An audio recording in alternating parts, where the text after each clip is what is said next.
Shalom. Shalom. Shalom. All praise to the Most High. Yahweh, Ba'ashem, Yahweh Shai, Ba'ashem, Rakah, Quadash. That is to say, the name of the Heavenly Father, which is Yahweh, and the name of the Son, which is Yahweh Shai, and the Holy Spirit. We want to give double honors to the elders and apostles, better known as the Great Millstone. And Shalom, and salutations to the elect and the 1/3, and the 144,000. That's to 2/3 and all the wicked. We're going to just jump into, what is that, Matthew 6th chapter, right? Yeah. And just go ahead and start reading.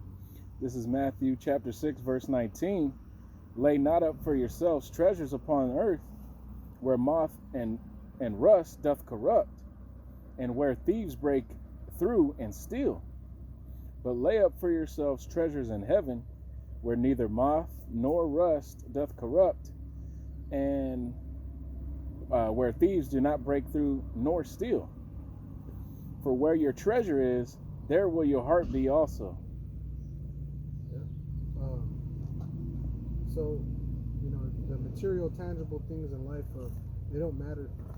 They're not things that you can carry on with you. They're going to stay here. And, it's better to produce better works and things that are more eternal or immortal. And that's going to go right into your faith, your belief, and it's going to guide your character and your actions so that when you are gone, people can still say, it can still be said of you that, you had integrity, tact, you were, spiritual. Those are the things that when you go to a funeral, you remember people would speak on someone's character, basically the image that they left behind with the character. And if they didn't have anything nice to say, well, they would be a very short eulogy. Or they would just say the common things that are known to the society. But for us, we're putting out our works, which are required of us to go and push this word and make a sacrifice of ourselves, and that's what's going to be remembered and recorded. Ezra had asked basically, who is this that putteth on the crowns of all these men?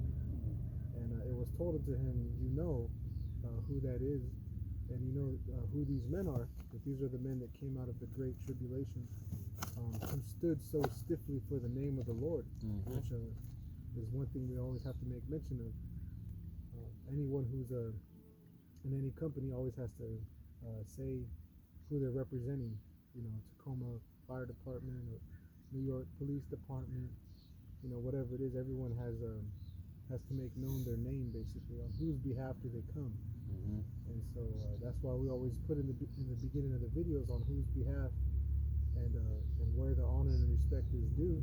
That has to be made mention, and that is an honorable thing that'll follow you more than creating a wealth here, because the face changes on money.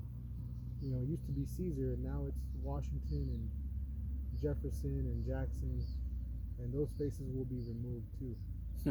That's soon to be Tubman.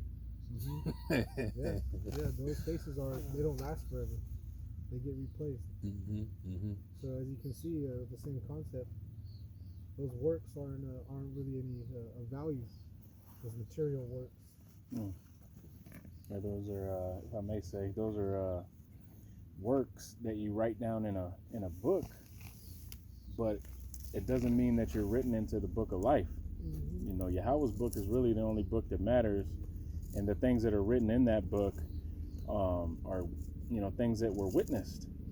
And those are the things that at the end of the day, when everything comes to a head and true judgment reigns on this earth, you want to be able to say that your works were stored in the proper place, and so that you could be written in the proper book. Who cares if you're written in a man's book? There's no honor or glory in that. You got something you holding them? I could just go back. A good name. There's that Surat? I, A good name is better than precious oil. yeah, that's the one I'm talking about. Yeah, I know. In the 39th chapter, it talks about how when you have a good name, it follows you throughout generations. Your name basically will never die out. Right. Okay, and that's what we seek, a good name. You know, a good name. And how do you obtain a good name? Is by living according to the law, statutes, and commandments. Because that was the duty of all men, is to follow the law, statutes, and commandments, man, to fear the Most High and keep the commandments. So that's how you achieve a good name, is by, you doing what the Lord asked you to do, man, which is being an example unto righteousness. Okay? Go ahead. Reading on in Matthew chapter 6, this is verse 22. The light of the body is the eye. If therefore thine eye be single, the whole body shall be full of light. But if thine eye be evil, thy whole body shall be full of darkness. If therefore the light that is in thee be darkness, how great is that darkness? Right. Yeah. Just being focused. Yeah. Being focused and light and sight go hand in hand with being prudent and looking well to your goings and being a follower. That way you can follow the right way. But if it's darkness and evil, you won't follow the right path, and you'll stumble and you'll fall and you'll get hurt, and you'll lead others that are following after you, and you'll be responsible for their demise as well as your own. Mm-hmm. So how great is that evil? Mm. And evil is just a bad time. But with wisdom and knowledge and the light and the Spirit guiding you, you'll have a much easier time. You'll have a much easier way to go. Think of Yahweh Shai, he said, that his yoke is easy and his burden is light. He's leading you. First of all, he's got you in a good field with very few obstacles, so it's not going to be a hard task. Whereas someone else who just doesn't know anything, there's all types of shit in the way. There's all types of obstacles, so you're going to have a hard time. So go ahead. No man, verse 24, no man can serve two masters, for either he will hate the one and love the other, or else he will hold to the one and despise the other. Ye cannot serve the Most High and Mammon. Yep. Yeah, two masters. You're going to obey one, and you're going to love one more than the other. And that's a common. That's common. People understand what that means all too well. You're either going to do things for your own sake or for the sake of someone else, and you're going to hate doing one over the other. Some people have two jobs. You like one job. You're going to like one job more than the other. So you can't coming into this truth with this knowledge. You're going to enjoy one of these lifestyles more than the other. And some people, they can't give up their bad or wicked habits, and so they despise the truth, or they don't like the truth because of what they have to give up and let go, and so they want to hang on to the riches that they have here in this earth, which are going to be destroyed and removed out of history, just like the money. Money changes faces. The faces of people on money changes over time, constantly. So that's an example of what you don't want to change is your name. That'll always, the things that you've done and accomplished will always follow you. Verse 25, therefore I say unto you, take no thought for your life, what ye shall eat or what ye shall drink, nor yet for your body, what ye shall put on. Is not the life more than meat, and the body more than raiment? Behold the fowls of the air, for they sow not, neither do they reap, nor gather into barns, yet your heavenly Father feedeth them. Are ye not much better than they? Which of you by taking thought can add 1 cubit unto his stature? And why take ye thought for raiment? Consider the lilies of the field, how they grow. They toil not, neither do they spin. And yet I say unto you that even Solomon in all his glory was not arrayed like one of these. Right. So basically, worrying about things outside of your control is a waste of time. Basically, the Most High is going to take care of you. You're building up in your pursuit of a good name, right? Which you're following after Yahweh Shai and those that come after him, right? Your fellow teachers, brothers, right? Examples. You're going to be taken care of through the Spirit. You're going to be able to be provided for. Just like everything else is set up in balance and things of that nature, you'll be rewarded. That's part of your reward now, is not having the taste of the peril and the evil that other men are going to have to taste.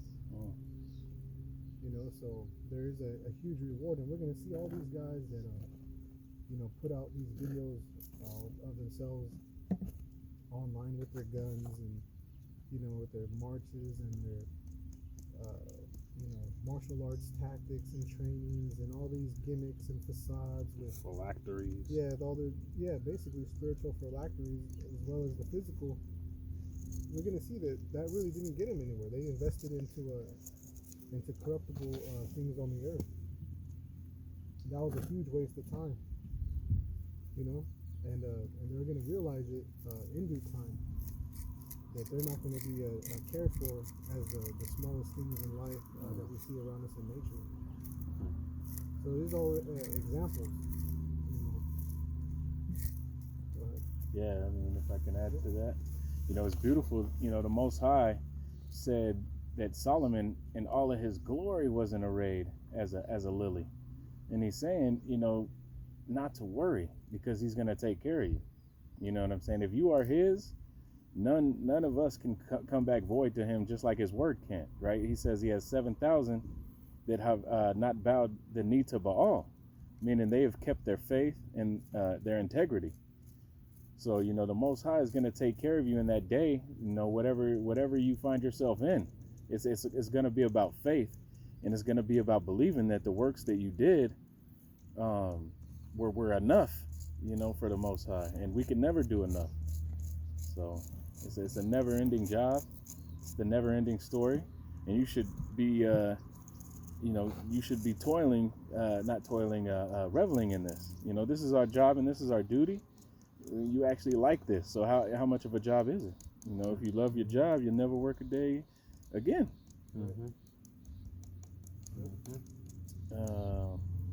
Did you want to add anything?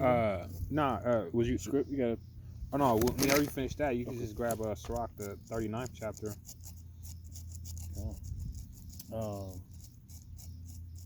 Verse 30. Wherefore, if the Most High so clothe the grass of the field, which today is, and tomorrow is cast into the oven, shall he not much more clothe you, O ye of little faith? Therefore take no thought, saying, what shall we eat, or what shall we drink, or wherewithal shall we be clothed? That's kind of like the when they came out of Egypt. Everybody was called, we want something to eat. To the wilderness to die of starvation. Right. And all Israel had to do was ask rather than complain. And that's what Yahweh said, ask anything in my name of the Father, and it shall be given unto you. And Israel is known as a murmuring and complaining nation. Rather than asking, and even when you do ask, he already knows what you need before you ask for it. So, if everything's already taken care of, and see that's supposed to create a mindset in you of discomfort and ease and relaxation, and not worrying about things that are outside of your control, because it's outside of your control for a reason, to either teach you to lean on him more, to have more faith, or to basically abandon the ways and the mindset of the world. And there is a point in things that we go through, even though it may not make sense from our viewpoint or perspective. Sometimes you have to change a position to get a better view or sight or understanding of a thing. That's dope. That's dope. Yeah. That's dope. A doctor, Mhm. when so like, you were No, gonna you say got, something? you got it. If a doctor was, had something that was going to be a really hard operation, they go in and they're studying it, and they say, I'm trying to gain perspective, meaning they need to find the right route on how to, get to this artery, or, they need to gain the right proper mindset to be able to do it. That's right. That's right. I mean, basically, what the scriptures is basically stressing to you is put all your trust in the Lord, man. Everything else is gonna fall in place, man. Why does the scripture say that when a man's ways pleaseth the Lord, he make even if his enemies be at peace with him? That means, man, whenever you live 100% towards Yahweh B'Shem Yahweh Shai, everything else is gonna be given unto you. That's because that's the duty that He asks you to do, is just trust in Him. Okay, and everything else is gonna be given to you. Verse 32, for after all these things do the Gentiles seek, for your heavenly Father knoweth that ye have need of all these things. But seek ye first the kingdom of the Most High and His righteousness, and all these things shall be added unto you. Take therefore no thought for the morrow shall take thought for the thing of itself. Sufficient unto the day is the evil thereof. Sufficient unto the day is the evil thereof. Yeah, there's no, it said, the kingdom, and where is the kingdom? The kingdom's in you. So it starts with you changing your ways, seeking the kingdom, seeking the Most High. Look inside, man. It's eternally. It tells you that we wrestle not against flesh and blood, but principalities and spiritual wickedness in high places. Mm-hmm. So it's a moral fight. It's a fight of integrity, of doing the right thing, and quenching your own desire and spirit and belly, and serving His more than your own. That's what it means to be a servant, is to wait, hand and foot on someone else. And that should be an easier concept to understand, knowing that 1,000 years with us is just one day with Him. Mm-hmm. So 15, what was it, like 30-some years with us is like Second or a minute or something. a second or so with the Heavenly Father. So, be very patient. Suffer. Yeah, though it tarry, wait for it. And your patience possess ye your soul. Yeah, and your suffering. It really just comes down to a match of who can, don't blink first. Don't complain first. Don't give up. Just hold fast. Just stand there patiently. It's coming. It's like when you water the grass. The grass might have been without water for weeks, and it's waiting for that sprinkler for you to swing over it so it can just get a drop. It's coming, but it's going to take time. So carry that mindset. You got that Sirach 39. You can start at 1. After that, we'll just wrap it up.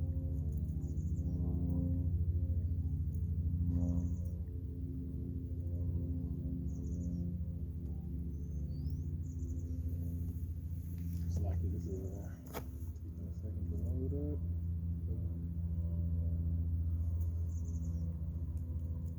Yeah, it may not load just because we're we're in a secluded area. So, but anyway, you remember the point you wanted to speak on, Ashar?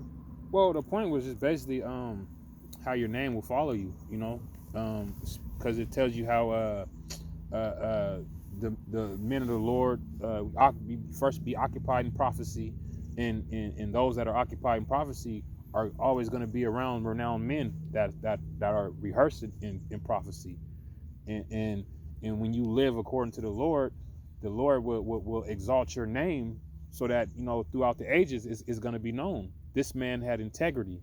Job, the prophets of old, aren't they written of in the scriptures? Their names will always ring throughout eternity, because they're always going to be written in the book. Yeah. So the same is going to happen for us. I don't rock the side. We be those men. When the book is written in the kingdom, hey, our names are going to be mentioned in it, as long as we continue to endure in the fight for Yahweh B'Shem Yahweh Shai. Sure. And that's it. All right. Hey, until next time. Shalom. Shalom. Shalom.